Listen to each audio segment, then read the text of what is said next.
Hey guys, it's Donna Brown here, the Work From Home Queen, and welcome to my latest episode of Poop to Profit, adding a baby to business after 10 years doing it alone. So I've learned another lesson, and probably a really important lesson, considering that I am 37 weeks this week and basically I'm full term. So the countdown is on for when Blueberry is going to join us. And the lesson is around sleep deprivation. So these past 9 days or so, we've been dog sitting or babysitting a doggy, a friend for Ninja behind me there, and he's been living here at our house, and we've been looking after him while his owners are away. Now this dog is, let's say he's a little bit more naughtier than Ninja, a little bit more exuberant, a little bit more naughtier. I have to actually pay attention a little bit more. I forgot how easy Ninja was. Like, I don't have to, if it's quiet, I don't have to question what he's doing or where he is, because I trust him because he's so well behaved. And for anyone out there who's wondering, yes, he's a Labrador, but it was 2.5 to 3 years of consistent daily training to get to him to this stage. He wasn't born like this. A lot of people meet, this is a side note to my story, but a lot of people meet Ninja and they're like, oh my God, he's such a good dog. He's so good with kids. He always meets kids at the farmers markets and things like that. And they're like, I'm gonna get a lab. And I'm like, whoa. Before you get a Labrador, they need a lot of training. They're pretty psycho puppies, just so you know. Anyway, so I forgot how much effort was involved in looking after a exuberant dog. Now this dog is actually much younger than Ninja, so he probably still has a bit of a puppy element to him. But I was up and down every 5 minutes, reprimanding him for going in the bin, and because we leave our bin open because Ninja doesn't go to it. We leave the treat drawer open because Ninja doesn't go to it. So I have to constantly try to remind myself and remember how it was when he was young. And at night, he was like a child, up 2:30 in the morning, playtime, woo, it's gonna be fun, wanting to snuggle and annoy me. And for anyone out there who's wondering, he did sleep inside this week because where I live, it's been particularly cold. It's been almost, anywhere from 0 to 5 degrees Celsius every night. And I just I couldn't put him outside. It was just gonna break my heart. So he was inside, annoying the hell out of me. Now, last night was his last night and he left. He went home this morning, and last night was probably one of the worst nights. He was awake the whole night, party time. And when I got up in the morning, and I was when I woke up, and Pickles took him home, I was so tired. The idea of getting up and working on my business today, right now, like recording this video, sickened me. I was just like, stuff that. Actually, I thought of a different word, but we'll ease into the swearing later on. I was like, no freaking way am I getting up and doing anything today. I'm so rooted from him. Now, part of it was being sleep deprivation, and I'm sure part of it was being 37 weeks pregnant. So, I had a double whammy. And it made me realize that, everyone keeps telling me, you're gonna be so sleep deprived, you're gonna be so sleep deprived when Blueberry gets here.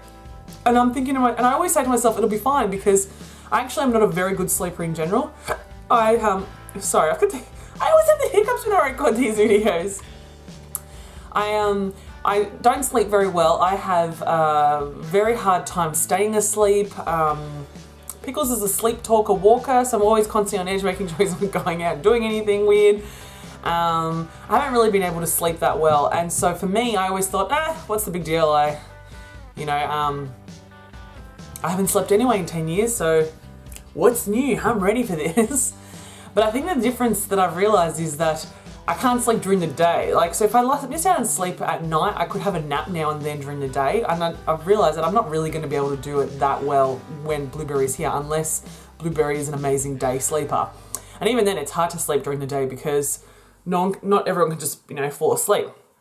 So the whole sleep deprivation, I was lying in bed early this morning, 6:30 or 7:30 in the morning, and I was lying in bed and I was just thinking about the impact that will have on business. I'm finally getting to the point. Today's vlog has been very chitty-chatty. I hope you don't mind. And I've realized that there are going to be days where I'm just going to be like, I don't want to do any work. And how is that going to impact my business? So there's a few things that I've identified or realized that, or learned, and I think this is really important. This is why I want to share it with anyone out there who is planning on having a business, if they've already got a family, or the other way, adding kids to a business. And here are the few things that I think are important. One, you really, really need to love what you're doing, because if you do not love what you are doing, and if it does not invigorate you and energize you, then you will, any tiny little thing will become an excuse not to do the work. You'll have no motivation, because motivation, it has to come from the inside. You have to really want to do it. So, you'll procrastinate big time, because there'll be thousands of excuses thrown at you, I'm sure, when you become a mum. There are thousands of excuses thrown at you when you don't have kids. So adding kids in just makes it worse. And it's interesting because often I see parents using kids as an excuse to get out of stuff to do with business, and it always used to frustrate the hell out of me. Like, cancel on meetings last minute because my kid is sick. Cancel on this last minute because this has happened. And I'm not against kids being sick. I totally get children being sick, and being a mum is so important to a lot of people, and I'm not saying it's not important to me. I just don't have Blueberry here yet, so I don't think I've got that connection. It really annoys me, that kind of late cancellation or lack of commitment. So I'm not saying you're not committed in your business. It's just that's how it made me feel when that kind of behavior impacted me. When you're calling last minute and cancelling on me, it frustrated me. And that's okay for me to feel frustrated. That's how I feel. So I would be very interested to see how that happens later on when Blueberry is here and they get sick or whatever. But the thing that I think is really important is that if you're going to miss out on time for whatever reason, are you going to make it up? Or are you just using it as a simple excuse? So the main message here is you really need to love what you're doing, so you're motivated enough to keep going through the bullshit times. The second thing I learned was, thank God I don't work based on hours. Because if I did want to make up my time of my lost sleep last night during the day today, and sleep for a couple of hours, I can do that because I don't actually have any hourly commitments to clients. All of my clients are on packages, or on programs, or on some kind of value-driven derivative, not time-driven derivative. So for anyone out there who's still working on an hourly rate, you really, and you're going to add a kid to your business, or you're going to, or you're already a mum and you want to start a business, really think about that, because it's really going to make it extremely difficult for you to stay committed to what you need to deliver when times get tough, when you lose time. I personally don't want to be working 4 in the morning if I don't want to. I mean, maybe I will, because maybe that'll be the quietest and I'll feel the most energized, but at this stage I don't want to, and I don't want to have to reject clients or not allow more clients come into my world because I've run out of hours. Stay away from that whole hourly concept. This is not new. People have talked about this for eons, about trading time for money, but it really kind of sunk in again today. Like, I was like, shit, thank God I don't have any time commitments today. I do have a couple of appointments that I need to do, and I'm going to do them, but they're not, having a sales discussion is a different thing to me rather than delivering on some time that I promised to a client. So they're the two main lessons that I learned, and I think they will really hit home with a lot of people. So let me know your thoughts, comment below. I'd love to hear what you think. Like this video if if you agree with anything that I've said.